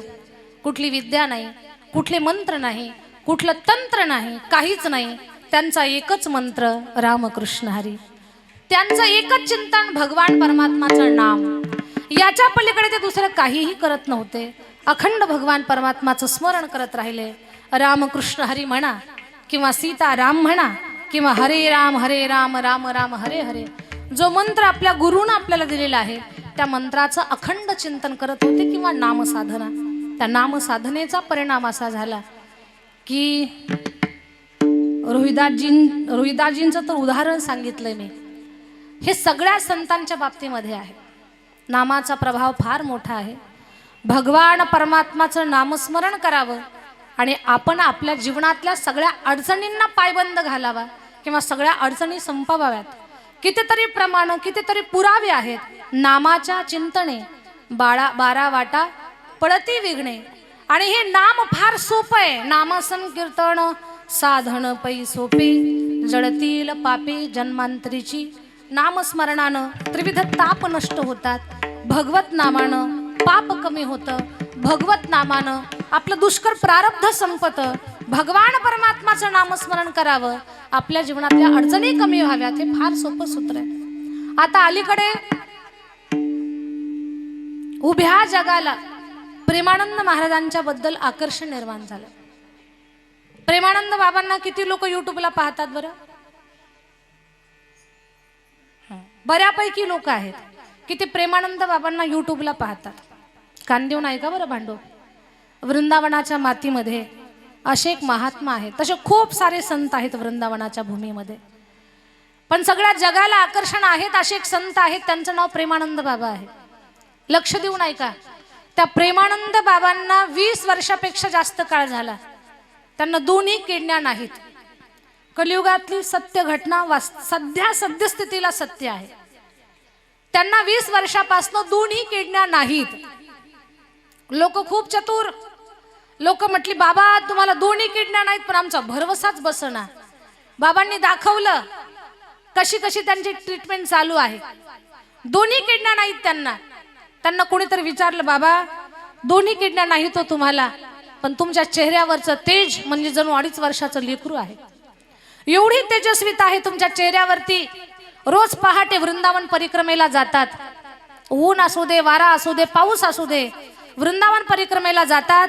ताकदीनं लोकांना प्रवचन सांगतात, लोकांच्या प्रश्नावरती मार्ग सांगतात, उपाय सांगतात. तरी तुम्ही असे थकत नाहीत, काही नाही. त्याचं कारण काय आहे? दोन्ही किडण्या नसताना तुम्ही जिवंत कसे?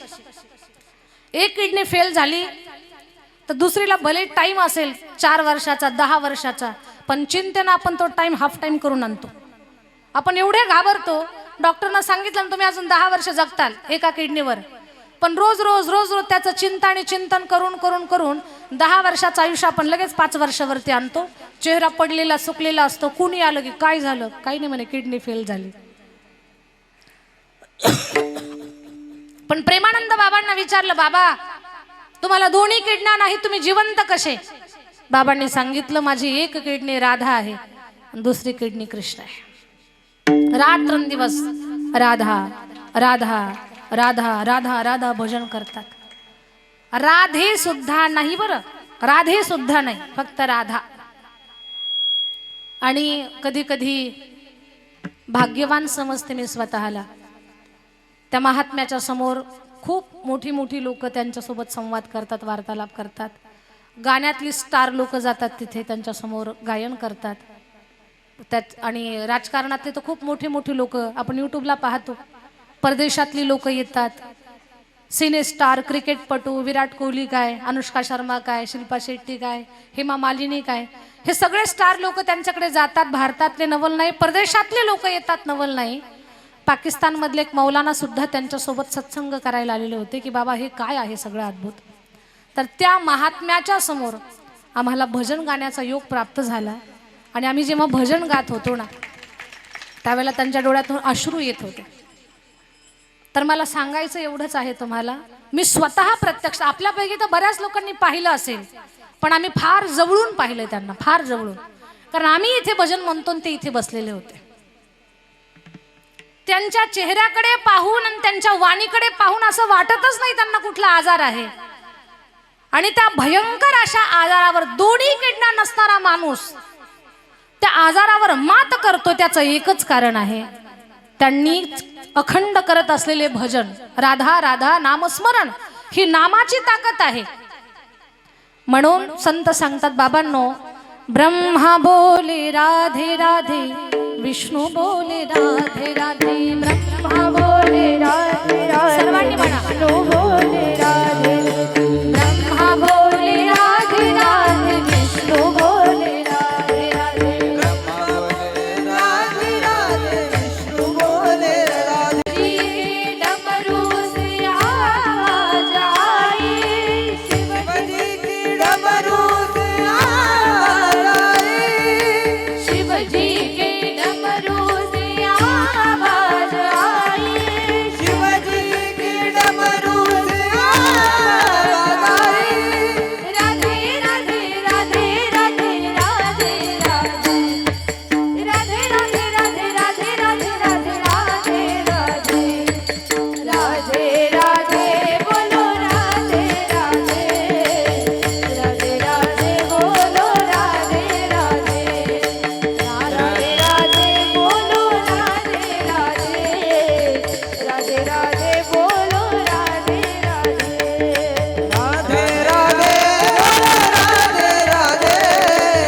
राधे राधे बोलो राधे राधे राधे राधे बोलो राधे राधे राधे राधे बोलो राधे राधे कैया बोले राधे राधे बछड़े बोले राधे राधे कैया बोले राधे राधे बछड़े बोले राधे राधे कैया बोले राधे राधे बछड़े बोले राधे राधे कैया बोले राधे राधे बछड़े बोले राधे राधे कन्हैया की मुरली से आवाज आई कन्हैया की बरसी से आवाज आई कन्हैया की मुरली से आवाज आई कन्हैया की बरसी से आवाज आई राधे राधे राधे राधे राधे राधे राधे राधे राधे राधे राधे राधे राधे राधे राधे राधे बोलो राधे राधे राधे राधे बोलो राधे राधे राधे राधे बोलो राधे राधे राधे राधे बोलो राधे राधे राधे राधे बोलो राधे राधे राधे राधे बोलो राधे राधे राधे राधे बोलो राधे राधे राधे राधे बोलो राधे राधे सगळ्यांनी हात उंच घ्या सर्वांनी आणि प्रेमानं राधे राधे बोलो राधे राधे राधे राधे बोलो राधे राधे सर्वांनी म्हणा राधे राधे बोलो राधे राधे राधे राधे बोलो राधे राधे राधे राधे बोलो राधे राधे राधे राधे बोलो राधे राधे राधे राधे बोलो राधे राधे राधे राधे बोलो राधे राधे बोल राधा रानी सरकार की बोल बाके बिहारी लाल की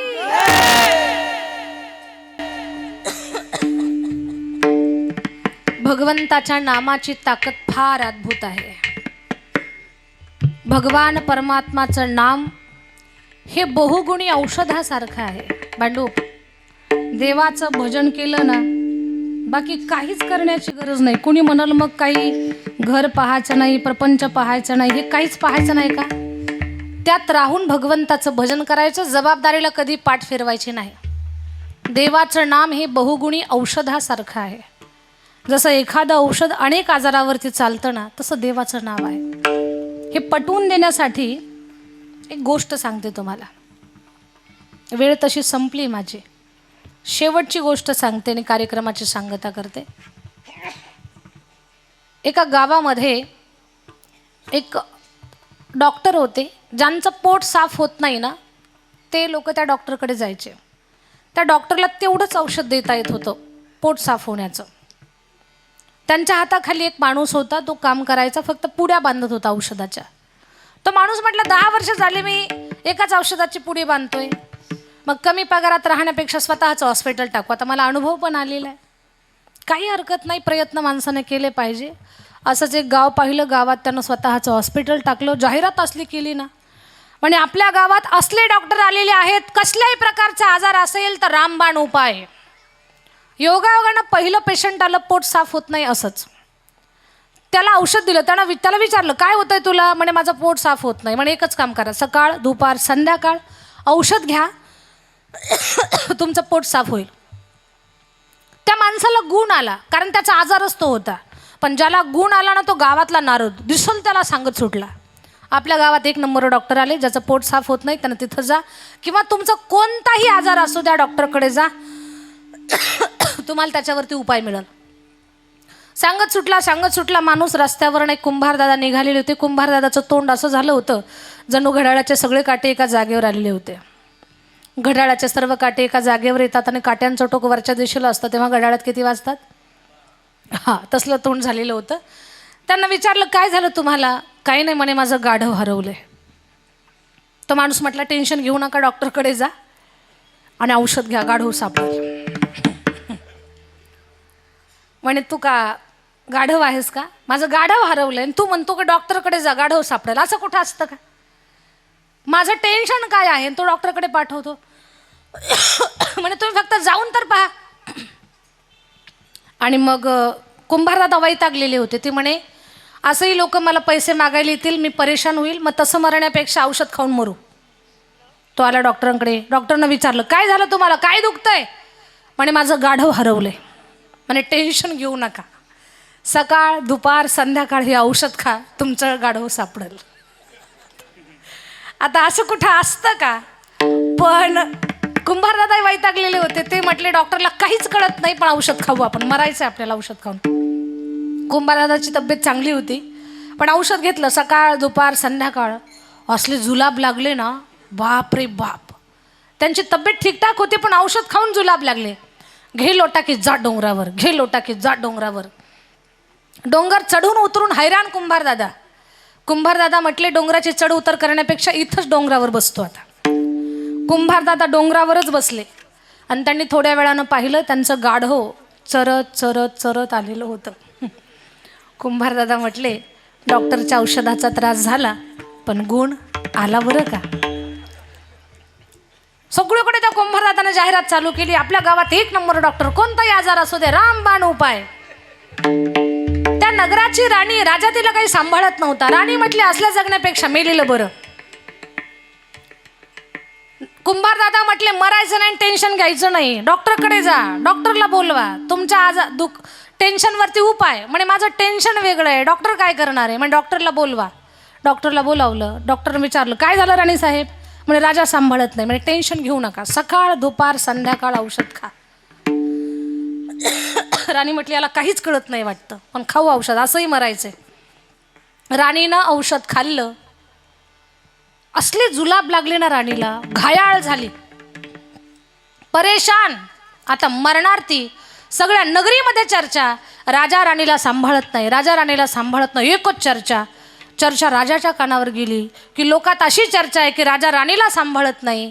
लोक तर म्हटली हा स्वतःची राणी सांभाळू शकत नाही, लोकांना काय सांभाळणार आहे, असला राजा नको आम्हाला. लोकांनी आपलं पद काढून घ्यायच्या आत राणीला आपण महलात घेऊन येऊ. राणीला महलात घेऊन आला. राणी म्हटली डॉक्टरच्या औषधाचा त्रास झाला, पण गुण आला. तोच राजा त्याच्या राज्यावरती दुसऱ्या राजानं आक्रमण करायचं ठरवलं. राज्य धोक्यात, राजा जाम टेन्शनमध्ये, त्याला खाल्लेलं गोड लागना, त्याला काही सुचना. राणी म्हटली काय झालं? म्हणे राज्य धोक्यात आहे. ती म्हटली टेन्शन घेऊ नका, डॉक्टरला बोलवा. म्हणे राज्य धोक्यात आहे, डॉक्टर काय करणार आहे? म्हणे पहा डॉक्टर कसं आपलं राज्य वाचवतोय. डॉक्टरला बोलावलं. डॉक्टरने विचारलं काय दुखतं राजेसाहेब? म्हणे काहीच दुखत नाही, पण राज्य धोक्यात आहे. म्हणे टेन्शन घेऊ नका, जेवढं सैन्य तेवढ्या पुड्या बांधाव्या लागतील. प्रत्येक सैनिकाला एक एक पुडी दिली. सैनिकांना सांगितलं हे औषध तुम्हाला खावंच लागेल युद्धाच्या अगोदर. त्यांनी राजा आज्ञेनं ते औषध खाल्लं. सगळ्यांच्या तब्येती खूप छान होत्या, पण जसं औषध खाल्लं सगळ्या सैनिकाला जुलाब लागले. घे लोटा की जा गंगेच्या काठावर, घे लोटा की जा गंगेच्या काठावर. पलीकडचं सैन्य हातात भाल ढाल तलवार घेऊन आणि हे इकडं हातात लोटे घेऊन पळतात, लोटेच घेऊन पळतायत. आक्रमण करणारं सैन्य म्हटलं यांच्या हातात ढाल नाही, भाला नाही, तलवार नाही, धनुष्य नाही, काहीच नाही, यांच्या हातात लोटे आहेत. बहुतेक या नगरामध्ये साथीचा रोग आला असावा आणि आपणही जर यांच्यात गेलो तर हा रोग आपल्यालाही लागल. नंतर आपण यांच्यात चढाई करू, आता सोडून देऊ, चला वापस. आलेलं सैन्य वापस गेलं. राजाचं राज्य साबूत राहिलं. राजा म्हटला सैनिकाला त्रास झाला, पण गुण आला. जसं एक औषध अनेक आजारावरती काम करताना, तसं माझ्या भगवंताचं नाम आहे. हे नाम बहुगुणी औषधासारखं आहे. तुमच्या जीवनात एक नाही अनेक समस्या असू दे, असंही मानवी जीवन गृहस्थ जीवन जगताय तुम्ही, एक समस्या नाहीये, खूप समस्यानं तुम्ही घेरलेले आहात. पण या समस्यातून तुम्हाला बाहेर काढणारं फक्त एक भगवान परमात्माचं नाम आहे. कुणी म्हणेल ताई विश्वास बसला आम्हाला, पटलं आम्हाला, कळालं आम्हाला की देवाचं नाम आम्ही घ्यावं आणि भगवंतानं आमच्या हाताला धरून आमचं जीवन तरण तारण करावं. पण ते नाम आम्ही कधी स्मरण करावं बरं? नामस्मरणासाठी काळ वेळ स्थळाचं बंधन नाही. उठता बैसता हरी बोला. कोणतंही काम करताना तुम्ही भगवंताचं नामस्मरण करू शकता. देवाच्या नावाचा प्रभाव असा आहे, अगर हम स्नान करते समय भगवान का नाम लेते हैं तो हमारा स्नान केवल स्नान नहीं रहता, वह तीर्थ स्नान बनता है. जब हम भोजन बनाते समय भगवान का नाम लेते हैं तो हमारा भोजन केवल भोजन नहीं रहता, वह प्रसाद बनता है।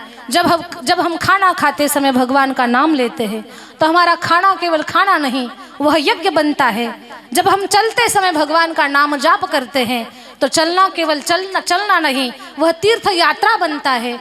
जब हम सोते समय भगवान का नाम लेते हैं तो हमारा सोना केवल सोना नहीं, वह योग निद्रा बनती है। अब जब हम हमारे घर में भगवान का नाम जाप करते हैं तो हमारा घर केवल घर नहीं, वह मंदिर बन जाता है। ही भगवंताच्या नामाची ताकद आहे। म्हणून तुम्ही भगवान परमात्माचं नामस्मरण करा, त्याचं गुणगान गायलेलं त्याला आवडेल आणि मग आपल्याला आपली काळजी करण्याची गरज पडणार नाही। तो सहज आपलं जीवन तरुण घेऊन जाईल, कारण त्याला ती आवडणारी गोष्ट आहे। त्याचं नाव घ्या, त्याचं नामस्मरण करा, ती त्याला आवडतंय। आवडे देवासी तो ऐका प्रकार, नामाचा उच्चार रात्रंदिवस। तुळसी माळ गळा, गोपी चंदन टिळा, हृदयी कळवळा वैष्णवांचा। आषाढी कार्तिकी पंढरीची वारी, साधन निर्धारी आण नाही। एका जनार्दनी ऐसा जाचा नेम, तो देवा परम पूज्य जगी। विठोबार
पंढरीनाथ भगवान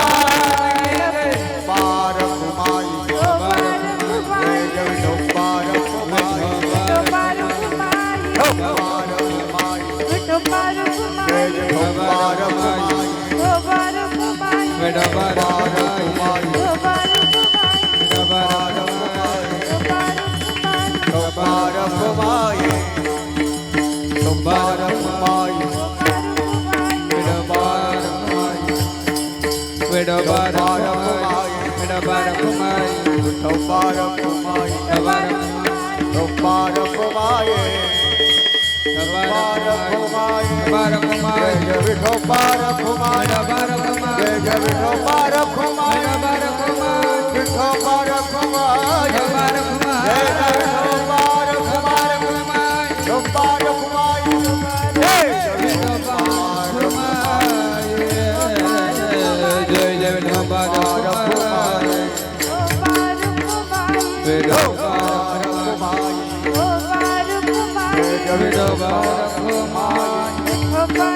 जय जय विठोबा रखुमाई जय विठोबा रखुमाई जय जय विठोबा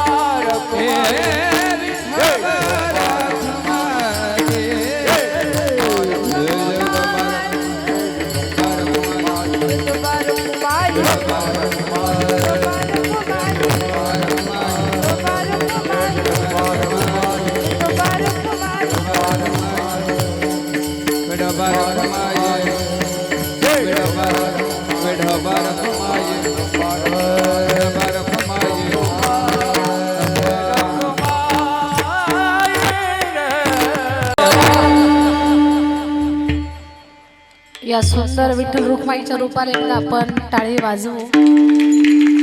आणि खरंच भांडुपकर तुमचं कौतुक करावं तेवढं कमी आहे. किती देखणा परमार्थ करता तुम्ही, किती सुंदर. खरं तर कुणाच्या लग्नात नटणं सजणं तिथं कोणी आपलं कौतुक करणार नाही, पण इथं कोणी कौतुक करावं याची सुद्धा गरज नाही. तेवढा आनंद आपल्याला इथे प्राप्त होतो. कारण ते प्रत्येकाला वाटतं की हा माझा कार्यक्रम आहे, हा माझा उत्सव आहे. आणि खरंच अशा पद्धतीने आपण आनंद घेतलाच पाहिजे. आपण आपली शोभा, आपल्या अंतःकरणातला आनंद आपण अशा पद्धतीने व्यक्त केलाच पाहिजे. किती गोंडस रूप दिसतंय देवाचं, जणू साक्षात विठोबा रुक्माई आपल्या समोर उभे आहे, पंढरीचा विठोबा. आणि असंच हे धर्माचं काम आपल्या सगळ्यांच्या हातनं घडत राहावं. देवकार्यामध्ये देत असताना, या कार्यक्रमाला सहकार्य करत असताना कुणी असं मनामध्ये थोडासुद्धा विकल्प आणू नये की आपण दरवर्षी या कार्यक्रमाला सारखं देत राहतो, आमचा खूप खर्च होतो. पहा, सप्ताहाचं घरातल्या वरिष्ठ ज्येष्ठ लोकांचं लेकीबाळीचं कधी ऋण होत नसतं आणि त्यांचा कधी खर्च नसतोच आहे. ते आपलं कर्तव्य, ते आपलं उत्तरदायित्व, ते आपली जबाबदारी असते. आपण जबाबदारी चोखपणे पार पाडायची असते. हे सुद्धा आपलं कर्तव्य आहे. हे आपलं स्वतःचं हे काम आहे, ही आपली सेवा आहे, आपण ती केलीच पाहिजे. तुम्ही सगळी मंडळी वर्षानुवर्ष हा कार्यक्रम खूप चांगल्या पद्धतीने घडवून आणता. महाराष्ट्रातले नामांकित वक्ते, अधिकारी, सत्पुरुष मंडळी आपल्याकडे कार्यक्रमासाठी येतात. आणि लक्षात घ्या, जेव्हा आपल्या सगळ्यांच्या हातून, आपल्या सगळ्यांच्या प्रारब्धानं एखादा सप्ताह घडतोय, कीर्तन घडतं, सत्संग घडतो, अन्नदान घडतं ना, तर ज्या जागेवर अन्नदान झालं, ज्या जागेवर ज्ञानदान झालं, ज्या जागेवर साधुसंत आले ना, तर त्या प्रभागातलं त्या लोकांचं प्रारब्ध बदलत असतं. त्या गोष्टीनं प्रारब्ध बदलतं. याच्या अगोदर आपण काय होतो आणि आता आपण काय आहोत, ती आपली ताकद नाही, आपण केलेल्या साधनेचा तो परिणाम असतो. संतोष बाबांनी यूट्यूबवरती पाहिलं काय, आता यूट्यूबला तर बरीच सारी लोक पाहतात, फॉलोअप करतात आम्हाला. पण आता आम्ही 25 नोव्हेंबरला कलशारोहणाचा सोहळा केला आमच्या गावी, चकलंबा या गावी. चकलंबा माझं गाव आहे, बीड जिल्हा, गेवराई तालुका, चकलंबा नावाचं गाव. त्या गावी खूप जुनं देवस्थान आहे सद्गुरू कल्याण स्वामी महाराजांचं. कल्याण स्वामी महाराज कोण? समर्थांचे शिष्य का? तर नाही. देवगिरीच्या जनार्दन स्वामींचा अनुग्रह पैठणच्या शांतिब्रह्म एकनाथ महाराजांना, नाथांचा अनुग्रह दंडवत स्वामींना, ज्यांनी मेलेलं गाढव जिवंत केलं त्या दंडवत स्वामींना, आणि दंडवत स्वामींचा अनुग्रह कल्याण स्वामींना, ज्यांची आम्ही सेवा करतो त्यांना. कल्याण स्वामींची संजीवनी समाधी आहे. ज्ञानोबारांची जशी आळंदीला संजीवनी समाधी आहे, तशी संजीवनी समाधी चकलंबा या गावी कल्याण स्वामींची आहे. आणि त्यांच्यानंतर त्यांचे होऊन गेलेले शिष्य परंपरा, उत्तराधिकारी, आता आमचे भाऊ तिथे उत्तराधिकारी आहेत. आम्ही सुद्धा तिथेच असं जीवन अर्पण केलं महाराजांच्या सेवेमध्ये. तर महाराजांचं मंदिर व्हावं एक छोटंसं स्वप्न होतं. फार दुरावस्था होती पहिले तिथे. आणि मग जेव्हा भिक्षा मागून खात होतो ना, भिक्षा मिळाल्याशिवाय खायलाही मिळत नव्हतं, अशी अवस्था जेव्हा होती, तेव्हा स्वप्न पाहिलं होतं की महाराजांचं मंदिर व्हावं, महाराजांच्या मंदिरावरचा कळस थाटात बसावा. त्याच्यासाठी प्रयत्न चालू केले. महाराजांनीच बुद्धी घातली. कीर्तन, गायन या सगळ्या गोष्टी करत गेलो आणि महाराष्ट्रभरामध्ये माणसं जोडली. अशी माणसं जोडली की त्या माणसांनी 2025मध्ये खरी माया दाखवली. अनेक लोक कलशारोहणासाठी एकत्र आली आणि कलशारोहणाचा सोहळा भव्य स्वरूपात संपन्न झाला. हेलिकॉप्टरनं पुष्पवृष्टी झाली. रोज कीर्तनाचा हार पंढरपुरातूनच येत होता, अशी व्यवस्था होती. रोज तुळशीचा हार पंढरपुरातूनच. तो हार पाहून कीर्तनकार खुश व्हायचे. महाराष्ट्रातले सगळे अधिकारी कीर्तनकार मंडळी आले. पंढरपूर मंदिर विठ्ठल समितीचे सहअध्यक्ष गहिनाथ महाराज औसेकर, अच्युत बाबा दस्तापूरकर, इंदोरीकर बाबा, पाचपोर बाबा, अमृत बाबा जोशी, साखरे बाबा, ही अशी सगळी अधिकारी कीर्तनकार मंडळी होती. खूप छान व्यवस्था, खूप मोठं अन्नदान. अगोदरही संस्थान होतंच, पण जेव्हा कल्याण स्वामी संस्थानावरती मोठा नामाचा गजर आणि अन्नदान झालं ना, त्या दिवसानंतर काही वेगळंच रूप झालं बरं. म्हणून अन्नदानानं, ज्ञानदानानं आपल्या सगळ्यांचं प्रारब्ध बदलत असतं. म्हणून या गोष्टी आपण करत राहिल्या पाहिजेत. कल्याण स्वामी संस्थांचा खूप मोठा सोहळा आमच्या संतोष बाबांनी यूट्यूबवरती लाईव्ह पाहिला. खूप छान सोहळा झाला आणि त्या दिवसापासनं असं माझ्या मनाला वाटतं की जे स्वप्न मी पाहिलं होतं ते संतांनी स्वतः पूर्ण करून घेतलं, आपल्याला निमित्त मात्र मानलं. कधी आलात बीड जिल्ह्यामध्ये तर चकलुंबा या गावी संस्थानला भेट द्या. संस्थांच्या अंतर्गत मागच्या 16-17 वर्षापासून मी मराठवाड्यातली पहिली मुलींची वारकरी शिक्षण संस्था चालवते.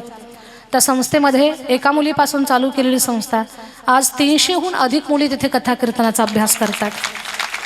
घरात 2 पोरी सांभाळायच्या अवघड असतात. 300 मुलींना मी कसं हाताळत असं विचार करा. त्यात माझे कार्यक्रम अटेंड करणं, माझा प्रवास. कितीतरी मुली कथा कीर्तनाला बाहेर असतात. सद्यस्थितीला 4-5 मुली बाहेर कथेला आहेत, त्यांच्यासोबत गाणारे आहेत, वाजवणारे आहेत, एवढी सगळी व्यवस्था. आणि हे सगळं मी करते असं नाही, महाराजच करून घेतात. खूप गुणवान मुली आहेत. महाराष्ट्रातल्या प्रत्येक जिल्ह्यातलं लेकरू तिथे शिकायला, आपल्या मुंबईपासून मुली आहेत तिथे शिकायला. मुली मृदंग वाजवतात, मुली गायन करतात, मुली कथा करतात, कीर्तन करतात. एवढी छोटी छोटी लेकरं चक्रधार गातात, एवढं सुंदर. आणि त्या मुलींना संस्कार एवढे लावण्याचा आम्ही प्रयत्न करतोय.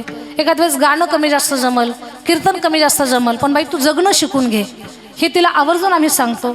मुलीला संस्कार चांगले लागावेत, नामाचं महत्त्व तिला कळावं, हे फक्त आम्ही लोकांनाच नाही सांगत, तर आम्ही त्या लेकरांकडनं करून घेतो म्हणण्यापेक्षा ती एक सवय लागली. संस्थेत जर मुलीकडनं चूक झाली तर संतोष बाबा तिला छडीची शिक्षा नाही. मुलीनं जर संस्थेत चूक केली तर तिला छडीची शिक्षा नाही. एक तर तिनं 11 वेळा हरिपाठ करावा, नाहीतर 51 वेळा हनुमान चालीसा म्हणावा, नाहीतर 11,000 नामजप करावा, तेव्हाच तिच्या चुकीला माफी आहे. असं वळण त्यांना लावलेलं आहे आणि खूप छान राहतात. वाद करत नाही, भांडण करत नाही. एकादशीला, प्रत्येक एकादशीला नामस्मरणाचा आग्रह आहे तिथे संस्थेमध्ये. त्या दिवशी नामजपच करायचं, दुसरं काहीच करायचं नाही. फलाहार घ्यायचा, नामजप करायचा. लेकरांनी, छोट्या छोट्या लेकरांनी मिळून 72 लाख, 85 लाख, कोटीपर्यंत नामस्मरण करावं एका दिवसात, एकादशीच्या दिवसात. असा प्रत्येक एकादशीला नियम आहे. म्हणून हे नाम आपल्या सगळ्यांना तारणार आहे. कलशारोहणाचा एवढा मोठा भव्य सोहळा झाला ना, तेव्हा आम्ही 11 कोटी नामस्मरणाचा संकल्प केला होता की 11 कोटी नामस्मरण करणार. पण पोरींनी त्या 7 दिवसाच्या काळात मुलींनी एवढं नामस्मरण केलं. मुलींनी तर केलं, पण मुलींचे पालकही आले होते. पोरींच्या हातात मशीन दिसलं, ते काउंटर असतं ना नामजपाचं, पोरींनी हातात मशीन घातलं नामजपाचं. तर आलेली आजी, आलेले आजोबा, आई वडील सगळे मशीन घालून सगळेजण नामस्मरण करायचे. एवढं नामस्मरण झालं. संकल्प होता 11 कोटीचा, पण अब्जावरी नामस्मरण गेलं आणि त्याच नामाच्या ताकदीनं कलशारोहण सहज पार पडलं. म्हणून मला तुम्हाला सांगायचंय, नामाची ताकद फार मोठी आहे. आपल्या जीवनात खूप मोठा कायापालट होईल. भगवंताचं नामस्मरण करा.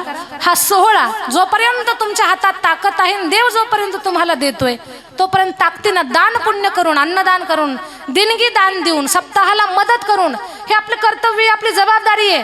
सप्ताहातल्या देणगीला कधीही खर्च समजायचा नाही, ते आपलं कर्तव्य समजायचं.